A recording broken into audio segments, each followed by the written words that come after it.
เนาะเพิ่นขึ้นไปนอน2คืนแล้วพี่น้องไอ้3มื้อแรงมื้ออื่นเพิ่นแหละสิสมทบกับเพิ่นเนาะก็ขึ้นไปรอบนี้มีข่าวดีเด้อพี่น้องเด้อเนาะเกี่ยวกับครอบครัวอะไรนั่นก็มื้อนี้แหละพี่น้องไอ้ทางบ่จันก็ยังบ่เคยเห็นครอบครัวนี้จักเทื่อเนาะเห็นแต่น้ำซ่องของบ่เสียงพ่อกับแม่พี่เนาะพ่อลำดวนกับแม่เมษาเพิ่นได้ส่งข้อความหาทางบ่จันแล้วก็ฝากเงินมาเนาะก็เอาทางบ่จันก็มีงบสมทบ6 ล้านกีบเด้อพี่น้องเด้อเนาะ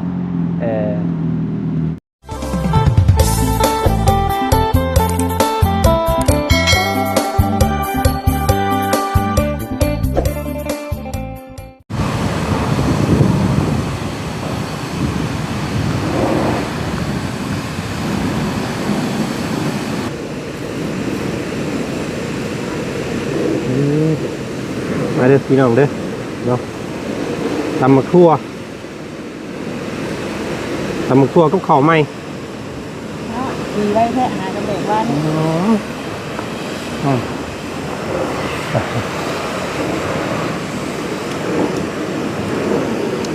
บายดีพี่น้องเลยมาเจอกินข้าวนะ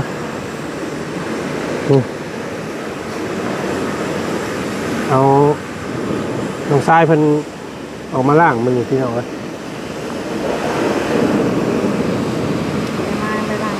แต่มาทันอาบน้ำมันเพิ่นเพื่อ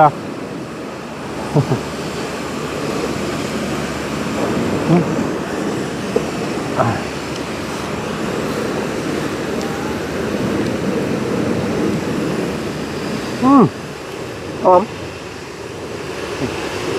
เขาไหม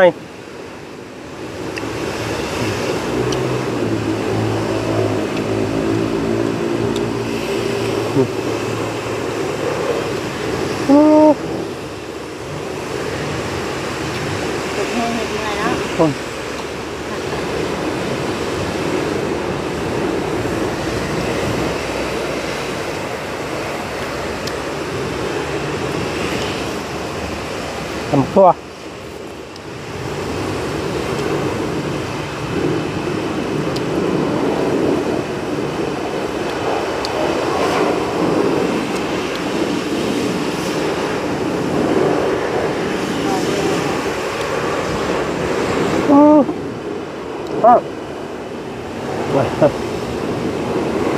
เขาเท่าเพื่อ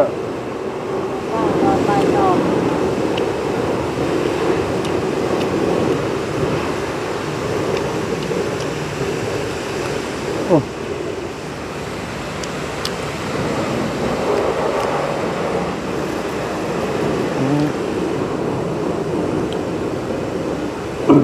มีข่าวดีมาแจ้งอยู่พี่น้องไอ้มื้อนี้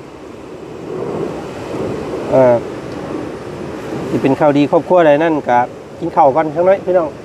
มาบอกให้ฟังเด้อเอา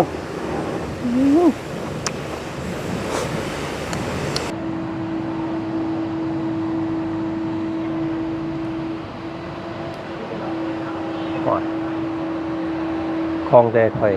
เอารถเอาล่างมาอัดสีดเนาะมืดฝ่ามืดฝนมารถพี่น้องเลยพอให้เราไม่เนี่ยเนาะจากมือเนาะไม่มือหนึ่งก็ยังดีได้พี่น้องเลย เมื่อนี้ก็หลังจากพาตูเมเพิ่นไปเยี่ยมตูพอเนาะแล้วก็ลงไปเซอร์ไพรส์ทางเบาบุญเพิ่นตกอกตกใจเราก็ได้พี่น้องเลยเนาะไปลักยัดอันเงินใช้เกือบอันเก่าพอแค่อยู่ในอันเฮือนรถเล่าหันพี่น้องเลยเนาะที่นี่เราไปจกไปถอดเบิ่งว่ามีเงินว่าเราก็ตกใจเบิดเรานึกว่าพอแค่เอาซ่อนไว้ตั้งแต่ตะกี้ครูบริษัทเนาะกับสร้างเงินรถไถนาเฮาตกใจก็เป็นเงินของทางแม่กับพ่อใจดีเพิ่นพี่น้องเลยเนาะเฮ็ดคอนเทนต์นิดนึงเสื้อผ้าบ่บุญเพิ่นเป็นเงินของทางแม่เมษาเนาะกับพ่อน้ำดวนเพิ่นส่งมาให้ผูกแขนต้อนรับรถใหม่ พี่น้องเลยบ่าวบุญ2 ล้านแล้วก็บ่าวจันก็2 ล้านคือกันเนาะแม่เพิ่นว่าร่วมยินดีนํเด้อว่าซั่นได้รถใหม่ทั้ง2 คนเลยเนาะแม่เพิ่นก็บ่มีหยังฝากต้อนว่าซั่นมีแต่เงินจำนวนนี้แหละมาผูกต่อแคนให้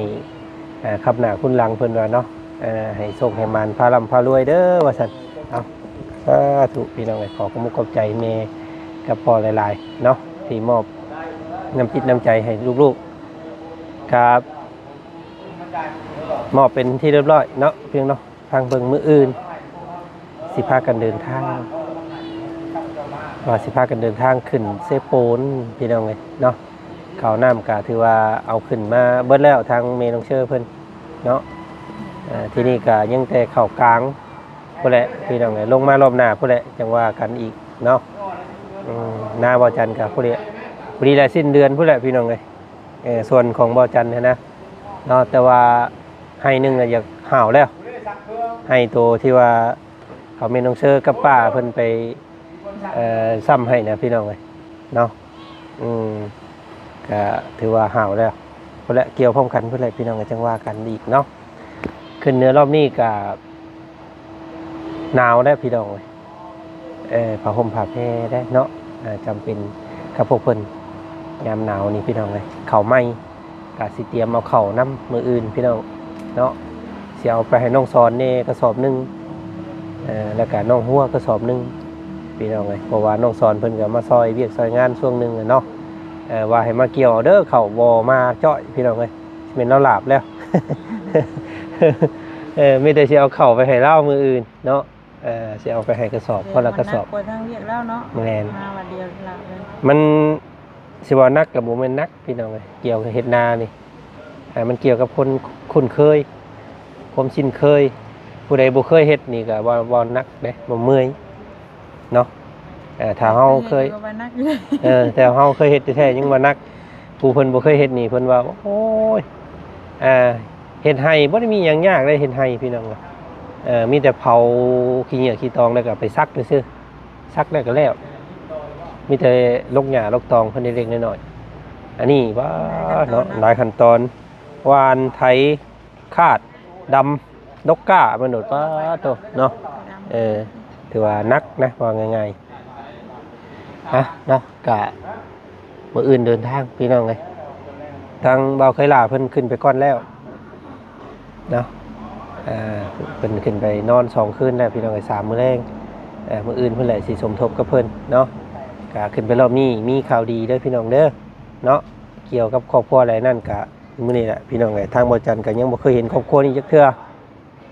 เนาะเห็นแต่น้ำซ่องของบ่เสียงพอดีพ่อกับแม่พี่เนาะพ่อลำดวนกับแม่เมษาเพิ่นได้ส่งขอความหาทางบ่จันได้ก็ฝากเงินมาเนาะเพิ่นเห็นว่าครอบครัวนึง3 พ่อแม่ลูกที่ว่าบ่เสียงไปพบไปพ่อเมียเราอุ้มลูกคือแม่ย่าไล่หนีออกจากบ้านว่าซั่นแต่ที่นี่ปัจจุบันนี้นั่นเรากลับมาหาผัวแล้วเนาะกลับมาหาผัวแล้วก็บ่ได้อยู่นำแม่ย่าบาดนี้ทางบ่อเสียงเพิ่นกำลังสิซ่อมแซมกระตูกให้เราอยู่ที่ของใกล้ๆเฮือนย่าแหละแต่ว่าบ่ได้อยู่นำย่าเนาะเป็นครอบครัวน้องบาเจียงบอกพี่น้องเลยซื้อเรากับน้องห้างในลูกคนหนึ่งพี่น้องอายุน้ำกับประมาณ10 กว่าปีนี่แหละเนาะเป็นครอบครัวที่ทางบ่อเสียงเพิ่นกำลังติดตามอยู่ในตอนนี้เนาะทางบ่อจันก็ยังบ่ทันได้ไปพบไปพ่อเทื่อแต่ว่ามื้อนี้พี่น้องเนาะเมษาก็พอลำดวนเพิ่นอยากให้ทางบ่อจันนี่ไปสมทบงบส่วนนี้เนาะสิพากันเฮ็ดหยังให้เพิ่นจุดประสงค์ของทางเมเพิ่นนี่คืออยากซื้อดินเนาะอยากซื้อดินเพราะว่าสิได้เป็นกรรมสิทธิ์ของทางเมียแล้วก็ทางผัวเพื่ออนาคตว่าซั่นซะพี่น้องเอ้ยเนาะถ้า บ่ถึกบ่ต้องกันก็ยังเป็นดินของลาวนี่ถ้าอยู่น้ำยาแล้วก็ย่านจักเพิ่นสิได้หนีมื้อใดแล้วว่าซั่นซะเนาะทางแม่เพิ่นว่าลองปรึกษานำบ่าวเสียงเบิ่งเด้อว่าซั่นว่าจันก็ได้ติดต่อหาทางบ่าวเสียงแล้วพี่น้องเอ้ยบ่าวเสียงเพิ่นแจ้งมาบอกว่ามีงบอยู่6ล้านเพิ่นว่าสิซ่อมแซมกระตุกให้ลาวว่าซั่นงบ6ล้านน่ะเดี๋ยวที่นี่ทางบ่าวจันก็เลยบอกว่าอ๋อแม่เพิ่นว่าอยากให้ซื้อที่ซื้อทางให้ลาวว่าซั่นทางบ่าวเสียงก็ว่าแม่ย่าเพิ่นเอาให้อยู่แม่นอยู่พี่น้องเอ้ยเนาะตอนที่ว่าถือว่าต้องกันแต่วันดีขึ้นดีมาเนาะเพิ่นสั่งบ้านเฮือนซ่านให้แล้วของปู่แม่ย่าไล่ปะยาห่างกันไปแล้วก็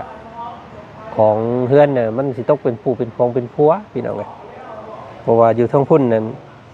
ผัวนี่สิได้สิทธิ์เนาะบ่คือทางเฮาถ้าทางเฮานี่ถ้าป้าห่างกันนี่สิเป็นของเมียพี่น้องอยากต่างกันนิดนึงเนาะคนชนเผ่ากับคนลาวลุ่มต่างกันอยู่มีแต่ผู้ชายเป็นใหญ่เด้อยู่ทางพุทธนะแต่ที่นี่แม่เพิ่นก็เลยมองเห็นว่าโอ้ถ้าสิเฮ็ดเพื่อนเฮ็ดซ่านถ้าสิปลูกเพิ่นปลูกซ่านเนี่ยเพิ่นก็ต้องเป็นดินของเพิ่นเองว่าซั่นพี่น้องเนาะก็เอาทางบ่จันก็มีงบสมทบ6ล้านกีบเด้อพี่น้องเด้อเนาะสิได้ไปร่วมสมทบกันกับบ่าวเสียงว่าสิซื้ออีหยังให้เพิ่นก็เบิ่งตัวจริงกันตื้มเนาะว่าสิได้ที่ดินบ่หรือว่าแนวใดก็ไปติดตามเบิ่งพี่น้องเอ้ยทางปู่แม่ย่าเราก็สิขายให้อยู่บ่เนาะขายดินขายดอนให้อยู่บ่พี่น้องเอ้ยให้ลูกไผกับลูกชายเนาะจังได๋ก็ขอแสดงความดีใจนำครอบครัวของน้องบาเจียงกับนางห้างว่าสันซาเมนบ่พี่น้องเฮ้ยคือสิเมนอยู่เนาะว่าจันก็ยังบ่เคยได้ไปเทื่อคือสิเอิ้นชื่อเพิ่นถืออยู่มั่งอันนี้พี่น้องไอ้นางห้างน้องห้างกับท้าวบาเจียงโอ้ยคำว่าขึ้นชื่อกับท้าวบาเจียงนี่ก็มันก็อยากพุ่นแลตะเบิงเนาะตำนานก็ดีตำนานพุ่นแลท้าวบาเจียงนางอิหยังก็นางอ้วพุ่นแล้วแม่นบ่ปู่บาเจียงกับนางไอ้บ่ยังเอาได้เลยคล้ายๆคนอยู่ภาคใต้ภาคหยังแท้เนาะท้าวบาเจียงว่าซั่นพี่น้องไว้เอาก็ลุ้นกันว่าครอบครัวนี้เพิ่นสิได้หยังแน่เนาะก็ติดตามเบิ่งนำช่องของพวกเฮาเพิ่มเติมอื่นพากันเดินทางเด้อพี่น้องเด้อเนาะแล้วบ่ทางนั้นเนาะ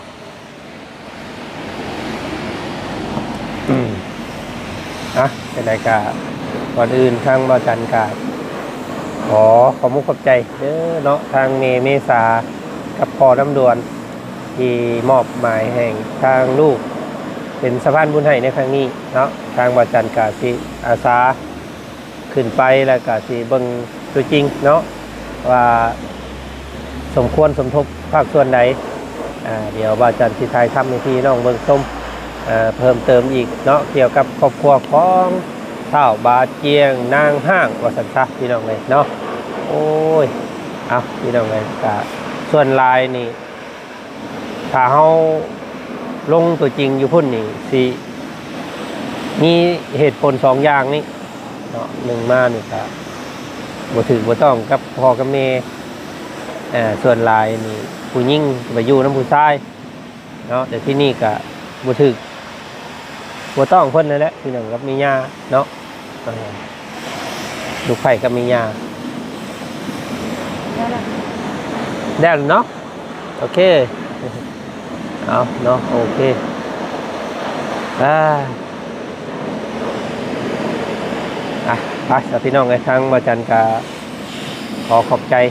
แม่กับพ่อเนาะขอให้พ่อกับแม่จงอยู่ดีมีแห้งจงมีแต่ความสุขความเจริญเด้อเนาะสุขกายสบายใจพ่อแม่ปรารถนาสิ่งใดเนาะคิดสิ่งใดก็ขอให้สมใจปรารถนาทุกสิ่งทุกอย่างเนาะสิ่งสำคัญก็คือสุขภาพร่างกายแข็งแรงนะแม่เด้อเนาะเป็นเรื่อง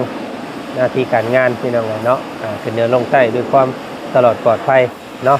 ให้อย่าประมาณ บ้านอย่ามาเบียดว่าซั่นซะเนาะก็ทุกพี่น้องเลยขอขอบคุณขอบใจแม่ก็พอหลายๆเด้อเนาะไปเบิ่งรถเบิ่งล่างก่อนซะพี่น้องเลยเนาะแล้วระบ่ไม่ซำใดไป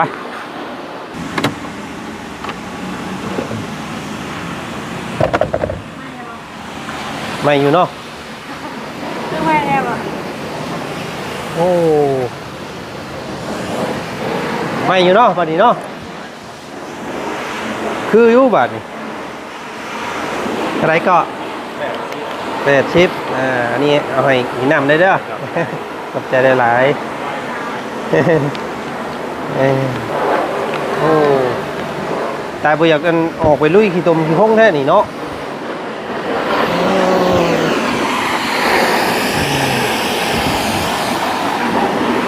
ไปจอดไปเฮือนนี่บ่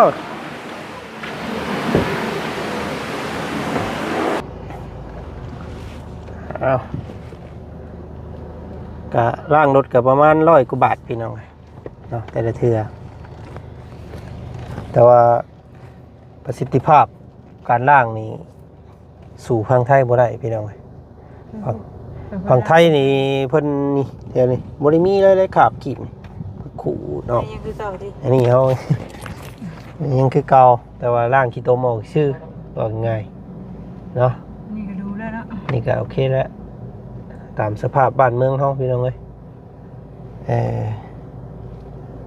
ประหยัดอยู่น้ำมันก็ยังบ่ทันเบิดเนาะยังอยู่4 ขีด เป็นจากเป็นเทมาให้ จากเพิ่นแถมมาให้เต็มถัง เรียนมาตามซื้อมาเลย แดน3-4 มื้อแล้วพี่น้องเอ้ยก็ได้ โอ้เลขงามได้นี่1111 1,111 กิโลเมตร แม่ว่านี่ยังแทงมาถึง โอ้ยเมื่อวานนี่พี่น้องเนาะ พากันว่าโยกกัน ถ้าผู้ใดติดตามหรือว่าผู้ใดดินเลขดินหวยนี่ได้เมื่อวานนี่เนาะปั่นเข่าได้80 ชอบออก80เนี่ยพี่น้องเอ้ยเมื่อคืนนี่ ว่าโยกกันนิ้วเนาะ ตาย เด็ก ตาย ออกเด้อปลาดุงเด้ ต้องออกอันนั้นนี่เนาะมันนานตั้งไว้บ่ถึกได้ป่ะนี่ นี่แหละเพิ่นว่าตาลักได้ตาใบเสีย พี่น้องมันยินดีนำสิแซ่ว่าแมงเชื่อแล้วเลย ยังบ่แล้วเลยพี่น้องเด้อยังบ่แล้ว เข้านะ ยังอีกชุดนึง ยังหลายกว่านี้อีกอันนี้อยากให้พี่น้องเห็นตอนมันแล้วบาทเดียวอยู่เนาะมันห่างมันเข้าสมเฮาสิเฮ็ด2ระบบเพราะว่า มีระบบ เข้าดอแล้วก็เข้างานบ่ได้บาทเดียวได้พี่น้องเอ้ย สุกไวกับสุกซ่าเนาะสุกก่อนกับสุกหลัง บางคนก็บ่เข้าใจแล้วเข้าดอเข้างานคือหยังก็เข้าสุกไวสุกซ่า สุกก่อนข้าวปีสุกก่อนเกี่ยวก่อน โอ้ยบ่ได้ซื้ออันนี้เนาะ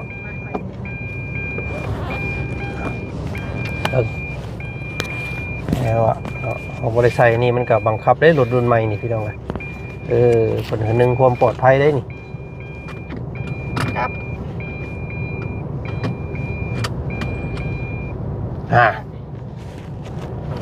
ใส่เด้อบ่ะเนี่ย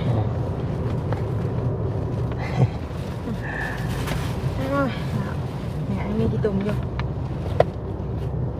สำนักมันนี่เป็นกับมี20เนาะ ต้องเฮ็ดคือรถปลาบุญพันนี้เนาะ 3,000 กว่าบาทต้องใส่โฟมไปหน่อยใส่ 3,000 เกือบ 4,000พุ่นแหละ ใส่เลย ใส่แล้ว ใส่ อยู่สวรรค์เพิ่นปูหนังใหม่เบิดเลยนะมันประกันพุ่นนะ ต้องซื้อคน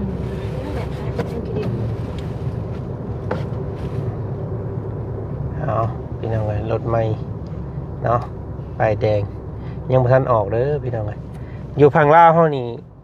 ป้ายแดงนี่บ่แม่นรถใหม่เด้เนาะป้ายแดงนี่เป็นรถของข้าราชการเพิ่น ถ้ารถใหม่นี่สิป้ายนั่นพี่น้องเอ้ยเพิ่นป้ายขาว ไปขาวไปเหลืองเนี่ย ป้ายเดืองนี่แม่นแบบรถเฮาออกมาใหม่ๆนี่นะปกตินี่แม่นบ่ได้แม่นได้ป้ายเดืองรถใหม่ป้ายแดงคือพังไทย เป็นว่ารถใหม่ป้ายแดงเนาะ จะบ่มีป้ายเลยเดี๋ยวนี้เพิ่นจะบ่ใส่แล้วตะกี้มีอยู่ป้ายสำรองเพิ่นน่ะป้ายมันจะเป็นป้ายสีขาวป้ายนั้นออกรถใหม่เดี๋ยวนี้เพิ่นจะบ่ให้ใส่เลยเนาะประมาณ3อาทิตย์พี่น้องก็รุ่นเบิ่งเลขทะเบียนเนาะสิเป็นเลขทะเบียนแบบใดก็ลองเบิ่งอีกพี่น้อง3 คันเนาะป้าลุงเพิ่นก็บอกอยู่ว่าโอ้ยบ่จันบ่ค่อยตื่นเต้นนำบ่จันปานใดเพราะว่าบ่จันได้3 คันแล้วว่าซั่น บ่ค่อยตื่นเต้นน้ำเจ้าปานใดล่ะพี่น้องเอ้ยว่าซั่นอันนี้ถือว่าเป็นคันแรกที่ว่าแพงแล้วก็ที่สุดเลยเนาะที่ไม่ไม่ถือว่าแบบออกจากห้างนะพี่น้องเอ้ยบ่ได้มีการดัดแปลงที่แม่นแบบเดิมๆจากว่าง่ายกับป้ายแดงนั่นแหละเนาะล้าน400,000กว่าพี่น้องเนาะล้านกับ400,000ประมาณ10,000 กว่าบาทเนาะล้าน400,000 10,000 กว่าบาทรถคันนี้แพงเนี่ยพี่น้องเนาะเพื่อผ่านขั้นตอนภาษียังเข้ามามันแพงรถคันถามหลายคนอยู่ว่าโอ้บ่จันคือมีเงินแท้จ่ายสดเลยส่วนลายนี่บ้านเฮาเมืองเฮานี่จะบ่ค่อยมีผ่อนเลยพี่น้องเนาะเพราะว่าคนเฮานี่จะบ่ค่อยเก็บเงินจะบ่ค่อยหมุนเงินนะเพราะว่ามันเศรษฐกิจมันจักสิเฮ็ดหยังบ้านเฮานะก็เลยเก็บเงินเป็นก้อนไว้แล้วพอเฮาไปซื้อหยังแล้วก็จ่ายสดเลยเนาะเพราะว่ามันคือเห็นนี่แหละพี่น้องบ้านเมืองเฮาลงทุนหยังก็มันไปบ่รอดนะมีแต่นำเข้าทั้งนั้นเลยที่นี่ส่วนหลายนั้นจะบ่ค่อยเก็บเป็นเงินผ่อนเนาะจะจ่ายสดเลยกับคำว่าจ่ายผ่อนนี่มันก็สิแพงไปอีกจากล้าน4นี่มันก็สิเป็นล้าน5ล้าน6ปุ๊ผ่อนพี่น้องเนาะมันก็คิดไปแล้วก็เสียดายเงินนะ100,000-200,000 บาทป้าตัวว่าเนาะส่วนหลายนี่คนลาวเฮานี่สิย่านตัวนี้สิคิดว่าตัวดอกเบี้ยมันนี่จากล้าน4เป็นล้าน6สิมันคิดไปแล้วก็เสียดายเงินตัวนั้นนะสู่เอาเงินก้อนไปโป๊ะบาเดียวแล้วเนาะแต่ว่าพี่น้องทางฝั่งไทยส่วนหลายนี่เพิ่นจะเอาระบบตัวผ่อนเพราะว่าเอาเงินก้อนไปหมุนก้อนเนาะเพราะว่าเศรษฐกิจทางเพิ่นน่ะมันดีแล้วก็เฮาเอาเงินก้อนไปลงทุนหยังก็ได้นะแต่ว่านี่จักเอาเงินก้อนไปลงทุนหยัง คำเอาเงินก้อนไว้นี่เบิดไปซื้อบ้านเฮาพี่น้องมีแต่ซื้อกินแล้วก็จักสิลงทุนเห็นหยังเนาะค้าขายก็กำไรก็มินขึ้นเมนองเชอร์เพิ่นขายของในตลาดก็ขายของในเฮือนสมมุติว่าอีหยังพี่น้องได้อันว่ากำไรต่อ1สิ้นนั่น 1,000-2,000 กีบก็มีเนาะ5 บาทบ่ฮอด5 บาท แต่ว่าก็ดีกว่าอยู่ซื้ออยู่ซั่นซะเนาะเก็บเล็กผสมน้อยนั่นแหละก็เฮ็ดไปพี่น้องขายข้าวต้มขนมก็แต่ละอย่างพอคือแน่นี่สิเป็นพวกสุราเนาะพวกเหล้าพวกเบียร์พี่น้องโอ้โหเงินข่อยทำมาสิโอ้เงินนั่นตู้เมย์เอาให้เช่านี่แล้วพี่น้องเนาะก็สิประมาณนั้นเด้อพี่น้องเด้อเนาะขอบมุกขอบใจหลายๆที่ติดตามบ่าวจันแล้วก็เฮ็ดให้บ่าวจันมีรถใหม่น้ำหมูสักครั้งนึงเนาะนี่แหละพี่น้องก็สิเป็นรถคล้ายๆกับรถโม้นกับแม่นและบาทนี่เนาะคำเพิ่นบ่ฮักบ่เพก็สิอยู่นำเฮานี่แหละก็สิคือสิล้นเติบและบาทนี่คำว่าล้นเติบนี่ห่วยเนาะคือยังสิเปลี่ยนคันใหม่อยู่พังว่าแล้วว่าซั่นซะ เว้าบ่ได้เนาะบางเทื่อนอนพันเห็นเลขเห็นเบอร์ถึงวันที่1ก็เปลี่ยนใหม่ได้คือก็ได้ คนเฮามีหยังแน่นอนเด้อพี่น้องเอ้ยเนาะสมมุติปึ๊บหวยเป็นเศรษฐีในค่ำคืนนี่กดห้อยข้อยก็จะใช้ใหม่คือกันแล้วพี่น้องเอ้ย เงินใหม่จะเป็นถอยเพิ่มนะ หมูเปลี่ยนใหม่ก็สิเอาเพิ่มได้ข่อยก็ได้เนาะไปใช่พี่น้องแค่คิดไปนี่ก็ม่วนได้เรื่องเฮาอันแบบเฮาคิดไปนี่สมมุติเดี๋ยวเทื่อเนาะนั่งคิดแต่ก็ยิ้มได้ทั้งเทื่อก็ยิ้มเองแบบว่ามันมีความสุขในตัวเลยแบบว่าโอ้นะมีแฮงผลักดันให้ตัวเองไปสู่ไปนะเนาะ ไปใช่ตื่น อ้าวตื่นนี่แล้วบัด ตื่นแล้วบัดนี้ อ้าวไปใช่พี่น้อง หาเนี่ยอยู่เนี่ยกินอันทานั่งตาดำเพิ่นก่อน สีทาครับเอาชาวตาดำเพิ่นเข้าไปนำเลยพอดีมื้อเช้านี่ก็แม่ตัวยัวอันอยู่เพิ่นสิมีการหยอดอีหยังหยอดวัคซีนเกิดวัคซีนเราบ่อยากมาพี่น้องเอ้ยเราญาติ บ่ได้ที่ว่าซักเพิ่นย่านนะว่าซักยา เพิ่นก็เลย ยามันย่าน ให้บ่อยากมาเช้านี่ก็เลยถ่าเอาเพิ่นใบในมื้อนี้เนาะเอาอีกจักชั่วโมงนึงบ่พี่น้องเอ้ยฮอดบ่ ครึ่งชั่วโมงแล้ว ป้าใช่พี่น้องเอ้ยโอเคสบายดีเด้อพี่น้องเด้อบัดสุขสุขคนเด้อ